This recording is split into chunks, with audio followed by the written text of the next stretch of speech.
Hello students, myself DK Soni. और अभी हमने पहले वीडियोस जो देखे थे वो हमने डाले थे सैलरीज़ के। अब हम शुरू कर रहे हैं यूनिट 2 का second chapter, income from house property. तो इनकम फ्रॉम हाउस प्रॉपर्टी के लिए यहाँ पर हमको सबसे पहले ये देखेंगे कि हाउस हम किसे मानते हैं, मकान किसे मानते हैं। क्या मकान सिर्फ वही है जो उनके जिसमें वो रहते हैं? ऐसा नहीं है। मकान संपत्ति मतलब मकान और उससे लगी हुई भूमि से जो हमको आय हो रही है वो सभी मकान संपत्ति की आय होती है। मकान से अभिप्राय ये होता है, meaning of the house is जिसमें आप रेसिडेंटल हाउस हो, ऑफिशियल यूज़ के लिए कार्यालय प्रयोग के लिए दिए हो, आइदर रेंट फॉर गोडाउन हो, गोदाम के लिए भवन हो, शॉप हो, सिनेमा हॉल हो, या कोई आपने बिल्डिंग रेंट पर दे दी गई है वो हो, स्टेडियम हो, लेक्चर हॉल हो, ये सब हाउस प्रॉपर्टी के अंडर में आएगा। हाउस के साथ लगी हुई जो भी आपकी गैलरी है, डोर है, कंपाउंड है, बगीचा है, गार्डन है, प्लेग्राउंड खेलने का स्थान है, या शेड कोई है पार्किंग के लिए, आइदर आपने जानवरों के रखने के लिए दिया हुआ है, ठीक है, लाइव स्टॉक रखा है आपने, तो वो सारी चीज़ें भी उसमें ऐड आउट हो जाएंगी।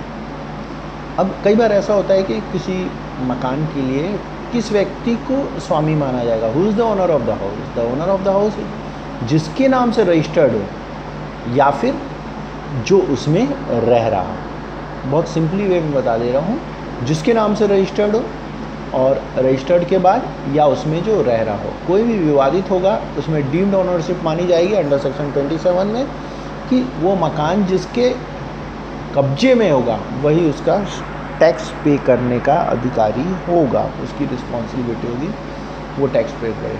इंडिया में कभी भी कहीं पे भी हाउस है वो टैक्सेबल है, और आउट ऑफ इंडिया है तो अंडर सेक्शन 22 सिर्फ रेसिडेंस के लिए टैक्सेबल होगा। नॉन आपकी जानते हैं जैसा कि रेसिडेंट हमारे 3 टाइप के होते हैं। एक तो होता है हमारा ordinary resident, not ordinary resident और नॉन रेसिडेंट NRI, ठीक है। तो ये आपका सिर्फ ओनली रेसिडेंट जो है, आपका जो ऑर्डिनरी रेसिडेंट है उसके लिए ही फॉरेन के जो हाउस है वो टैक्सेबल होंगे। बाकियों के लिए नॉट ऑर्डिनरी रेसिडेंट और नॉन रेसिडेंट के लिए वो टैक्सेबल नहीं माना जाएगा। अब यहाँ पर ये सपोज मान लीजिए एक हाउस है, बड़ा हाउस है, उसमें एक फ्लोर पे आप रह रहे हैं, एक फ्लोर को रेंट पे दे दिया है, तो उसको आप ऐसे वैल्यूएशन करेंगे जैसे 2 हाउस है। एक हिस्सा जो सेल्फ ऑक्यूपाइड है स्वयं के रहने का, उसका अलग वैल्यूएशन करेंगे, और जो रेसिडेंटल हाउस है जो आपने रेंट पे दिया उसका अलग वैल्यूएशन। सपोज़ दैट एक बिग हाउस है, आपने उसमें हाफ में आप अपना ऑफिस चलाते हैं और हाफ में आप अपना रेसिडेंस करते हैं, तो आप यहाँ पे वैल्यूएशन उसी का करेंगे जिसमें आप रह रहे हैं। जिसको आपने ऑफिस पर्पस से यूज़ कर रहे हैं वो आपके हाउस प्रॉपर्टी में वैल्यूएशन में नहीं आएगा। आपके पास एक से ज़्यादा हाउस है, ऐसा भी हो सकता है, तो उस कंडीशन में एक जो हाउस है वो आपका सेल्फ ऑक्यूपाइड माना जाएगा, खुद के रहते हुए माना जाएगा, और बाकी जितने भी पोर्शंस हैं वो ये माने जाएंगे कि आपने रेंट पे लेट आउट किया हुआ है। भले आपने रेंट पे लेट आउट किया है या नहीं किया है उससे कोई फ़र्क नहीं पड़ता है। अच्छा, इसमें एक चीज़ ध्यान रखिएगा, अगर आपने किसी से मकान किराए में लिया और फिर उसको किसी को दे दिया तो ऐसी जो है इनकम है वो यहाँ पर कैलकुलेट नहीं होगी, वो अदर सोर्सेस में कैलकुलेट होगी। आपने लिया तो सामने वाले पर्सन के लिए इनकम फ्रॉम हाउस प्रॉपर्टी होगा, पर आपने किसी को दे दिया तो ये हाउस तो आपका है नहीं, फिर आप उस हाउस के ओनर भी नहीं है, ना आप उसका रजिस्टर्ड ओनर हो, ठीक है, तो और ना ही वो आपके कब्जे में, आप उसमें रह रहे हो, एज ए टेनेंट रह रहे हो। तो ऐसी कंडीशन में ये सब टेनेंट वाली कंडीशन आएगी, इनकम फ्रॉम सब टेनेंट। और ऐसी कंडीशन में आपकी जो इनकम हो रही है, आपने किसी से हाउस लिया और किसी और को दे दिया, तो आपकी जो बीच की इनकम हो रही है वो इनकम फ्रॉम अदर सोर्सेज में जाएगी, ना कि इनकम फ्रॉम हाउस प्रॉपर्टी में कैलकुलेट होगी। चलिए आगे बढ़ते हैं। सबसे पहले computation of taxable income from house property में सबसे पहले जो चीज़ आती है वो आती है हमारी competition of gross annual income. Gross annual income की वैल्यूएशन वहीं पे होगी जब वहाँ पर आपने हाउस को लेट आउट किया हुआ है। अगर आपका सेल्फ ऑक्यूपाइड है तो ऐसी कंडीशन में वो ऑलवेज निल हो जाता है। अब इसमें कई बार बहुत सारे कन्फ्यूजन्स होते हैं, मैं इस चार्ट के बेस पे आपको बता रहा हूँ, आप बहुत ध्यान से ध्यान दीजिएगा और आई होप सो ये एक बार में आपको क्लियर हो जाएगा। जब पहले हम लोग देखते हैं रेंट कंट्रोल एक्ट। अब रेंट कंट्रोल एक्ट क्या होता है? Rent control act big cities में लगता है क्योंकि रेंट वहाँ पे बहुत जल्दी, घर कम होते हैं और लेने वाले ज़्यादा लोग होते हैं, तो रेंट हाईली बढ़ता चला जाता है। तो वो जो रेंट हाईली बढ़ रहा है उसको कंट्रोल करने के लिए गवर्नमेंट रेंट कंट्रोल एक्ट लाती है। और रेंट कंट्रोल एक्ट जब कभी भी हम लोग ग्रॉस एनुअल इनकम की वैल्यूएशन करते हैं तो हम ये भी देखते हैं कि वहाँ पर उस एरिया में रेंट कंट्रोल एक्ट अप्लीकेबल हो रहा है कि नहीं हो रहा है। तो हो रहा है तो अलग रूल्स हैं और नहीं हो रहा है तो अलग रूल्स हैं। तो सबसे पहले देखते हैं, if rent control act not applicable, जहाँ पर किराया नियंत्रण अधिनियम लागू नहीं होता है। जब किराया नियंत्रण अधिनियम लागू नहीं होता है, रेंट कंट्रोल एक्ट अप्लीकेबल नहीं होता है, तो वहाँ हम देखेंगे जितना उसका एनुअल रेंट है, एक्चुअल रेंट है जो। इसके बाद फेयर रेंट, उचित किराया, एनुअल रेंट या फिर एक्चुअल रेंट हम बोल दीजिए, वार्षिक किराया, या फिर हम लोग इसको, ये ज़्यादा अच्छा वर्ड होगा, एक्चुअल रेंट जो प्राप्त हो रहा है। फेयर रेंट दैट मीन्स आपका उचित किराया, और municipal valuation. Municipal valuation municipality के द्वारा डिसाइड किया जाता है। म्यूनसिपल वैल्यूएशन तो नगर पालिका मूल्यांकन। ये तीनों में से विच एवर इज़ हायर, जो भी हायर हो। हमेशा याद रखना, इनकम टैक्स अथॉरिटीज़ बहुत स्मार्ट है। जब कभी भी अगर उनको टैक्स लेना है तो हायर वैल्यू पे जाती है, और अगर एग्जम्पशन देना है तो लोअर वैल्यू पे जाती है। ध्यान रखिएगा, विच एवर इज़ हायर आप देखोगे तो जो हायर वैल्यू है वो आपकी क्या हो जाएगी, ग्रॉस एनुअल वैल्यू। इसके बाद जहाँ पर रेंट कंट्रोल एक्ट एप्लीकेबल हो रहा है, पहले हमने क्या देखा, नॉट एप्लीकेबल। इसके बाद हम लोग देखेंगे जहाँ पर एप्लीकेबल हो रहा है, रेंट कंट्रोल एक्ट एप्लीकेबल। अब रेंट कंट्रोल एक्ट एप्लीकेबल हो रहा है तो सबसे पहले हम देखेंगे what is the actual rent, वास्तविक किराया कितना है। उसके बाद फेयर रेंट, उचित किराया कितना है। उसके बाद म्यूनसिपल वैल्यूएशन, नगर पालिका मूल्यांकन कितनी है, वो आप देख लीजिए। इन तीनों में से क्या हायर है उस वैल्यू को निकाल लीजिए। उसके बाद नेक्स्ट हम देखेंगे what is the actual rent, आपका एक्चुअल रेंट कितना है और स्टैंडर्ड रेंट कितना है। स्टैंडर्ड रेंट जहाँ पर रेंट कंट्रोल एक्ट एप्लीकेबल होता है वहीं पे दिया रहता है, ये आपका मानक किराया। जहाँ रेंट कंट्रोल एक्ट एप्लीकेबल नहीं हो रहा है वहाँ मानक किराया दिया भी नहीं होगा। तो स्टूडेंट्स ऐसा भी देख सकते हैं, अगर मानक किराया दिया हुआ है इसका मतलब है, स्टैंडर्ड रेंट दिया हुआ है इसका मतलब है ये एरिया रेंट कंट्रोल एक्ट में आ रहा है। तो आप क्या करेंगे अब कि एक्चुअल रेंट, वास्तविक किराया और स्टैंडर्ड रेंट, आपका मानक किराया, उन दोनों में से जो हाईएस्ट वैल्यू है उनको निकाल लो। तो यहाँ पे भी हाईएस्ट हो गई और यहाँ पे भी हाईएस्ट हो गई। इसके बाद अब हम क्या करेंगे, इन दोनों वैल्यू में से कौन सा लोअर है, this is the higher and this is the higher, और उन दोनों में से जो लोअर होगा, whichever is lower is gross annual value, ये आपका सकल वार्षिक किराया हो जाएगा। ऐसा हम करते क्यों हैं, क्योंकि कभी भी ध्यान रखिएगा स्टैंडर्ड रेंट से हायर कोई भी वैल्यू एक्चुअल रेंट ही हो सकता है, उसके सिवा कुछ भी इससे हायर नहीं हो सकता है। तो यहाँ पे हम लोग इसलिए इस तरीके से बनाया हुआ है ये फार्मूलेज कि इसमें से इन 3 में से विच एवर है, इन 2 में से विच एवर है, देन इन दिस 2 में से which ever is lower.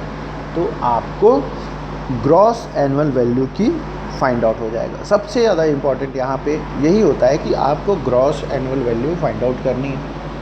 Gross annual value अगर आपने सही फाइंड आउट की है, हाउस प्रॉपर्टी में 2 ही जगह है जहाँ पे आपकी गलती होगी। अगर आपने house income from house property सही फाइंड आउट करना है तो सबसे पहले आपको क्या फाइंड आउट करना पड़ेगा, ग्रॉस एनुअल वैल्यू। और अगर आपने ग्रॉस एनुअल वैल्यू सही फाइंड आउट की है तो आपसे कहीं भी कोई भी गलती नहीं होगी।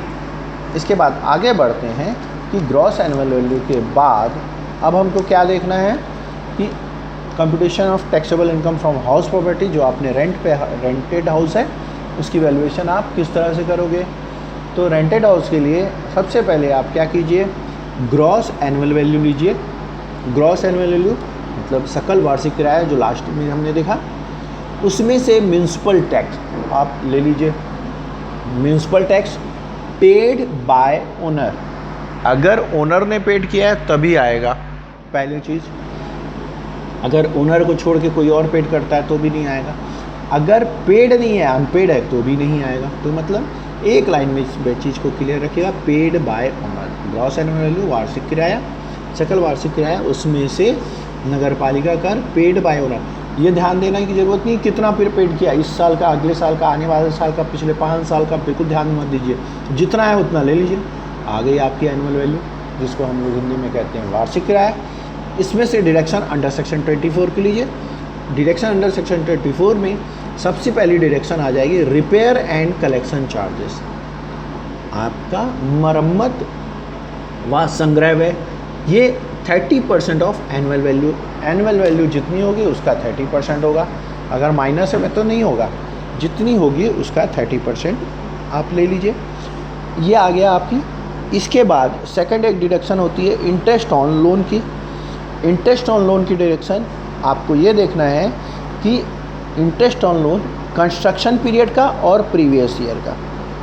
अब ये कंस्ट्रक्शन पीरियड का क्या होता है, कंस्ट्रक्शन पीरियड में पूरे हम कोशिश करेंगे, ये एक दूसरी जगह है जहाँ पे आप अक्सर गलती करते हैं कि आपको इंटरेस्ट ऑन लोन की कैलकुलेशन करनी है, तो कितना कंस्ट्रक्शन पीरियड में आएगा और कितना प्रीवियस ईयर में जाएगा। तो इसके लिए हम लोग नेक्स्ट वीडियो में देखेंगे।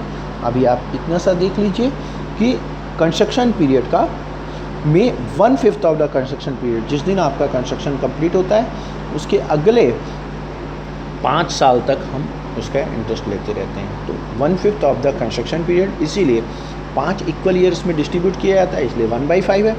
और उसके बाद प्रीवियस ईयर, कि प्रीवियस ईयर में जितना हमारा लोन है उसको हम ले लेंगे, तो ये हो जाएगा कंस्ट्रक्शन पीरियड का। और इसमें ये दोनों वैल्यू को टोटल करके यहाँ लिखेंगे और उसको एनुअल वैल्यू से सबट्रैक्ट कर देंगे। तो taxable income from house property हमारी फाइंड आउट हो जाएगी। फिर से देख लीजिए, इसमें गलती की सिर्फ और सिर्फ 2 ही जगह है। पहली जगह होती है आपकी ग्रॉस एनुअल वैल्यू का कैलकुलेशन। अगर आपने ग्रॉस एनुअल वैल्यू की कैलकुलेशन सही नहीं की है तो आप गलती करोगे। और दूसरी गलती की जगह होती आती है इंटरेस्ट ऑन लोन में। इसके सिवा कहीं गलती होने के चांसेस बहुत ही कम है। तो ग्रॉस एनुअल वैल्यू, जैसा कि हमने पहले देखा था कि रेंट कंट्रोल एक्ट अप्लीकेबल होता है और नहीं होता है, उसको हम देखेंगे। रेंट कंट्रोल एक्ट अप्लीकेबल होता है तो अलग रूल्स हैं और नहीं होता है तो अलग रूल्स हैं। इसके बाद municipal tax paid by owner, ध्यान रखिएगा, पेड बाय ओनर, जितना मकान मालिक ने चुकाया है। उसके बाद डिडक्शन में 24 में रिपेयर एंड कलेक्शन चार्जेस, जो कि 30% ऑफ एनुअल वैल्यू होगा, 30% ऑफ वार्षिक किराया हो जाएगा। इसका 30% लेने के बाद आप इंटरेस्ट ऑन लोन देखिए, 1/5 ऑफ द कंस्ट्रक्शन पीरियड। आप है कंस्ट्रक्शन पीरियड मतलब निर्माण समय, निर्माण काल का 1/5, ध्यान रखिएगा, निर्माण काल का 1/5, निर्माण काल में जितना उनका ब्याज हुआ उसका 1/5, और प्रीवियस ईयर मतलब गत वर्ष में जितना ब्याज हो रहा है वो। इन दोनों का टोटल ये लिखिए, इसमें से इसको सब्ट्रैक्ट कीजिए, इस दिस प्लस दिस ऐड करके यहाँ लिखिए, एनुअल वैल्यू में से इस वैल्यू को सब्ट्रैक्ट कीजिए, और taxable income from house property आपको फाइंड आउट हो जाएगी। इस वीडियो में यहीं तक। इसके बाद नेक्स्ट वीडियो में हम लोग सेल्फ ऑक्यूपाइड हाउस देखेंगे। उसके पहले इंटरेस्ट ऑन लोन की कैलकुलेशन देखेंगे, जो कि बहुत इंपॉर्टेंट है। अक्सर गलती इसी में होती है, मुझे नहीं लगता अगर आपने ये सही कर लिया तो आपकी कहीं गलती होगी। और साथ ही साथ नेक्स्ट वीडियो में हम लोग सेल्फ ऑक्यूपाइड हाउस की कंडीशन देखेंगे। अगर कोई हाउस सेल्फ ऑक्यूपाइड है तो उसकी कंडीशन में क्या होगा, ये जो नेक्स्ट वीडियो में। इस वीडियो के लिए को यही मैं क्लोज कर रहा हूँ। नेक्स्ट वीडियो हम लोग देखेंगे उनकी आगे की चीज़ों को लेकर। Thank you.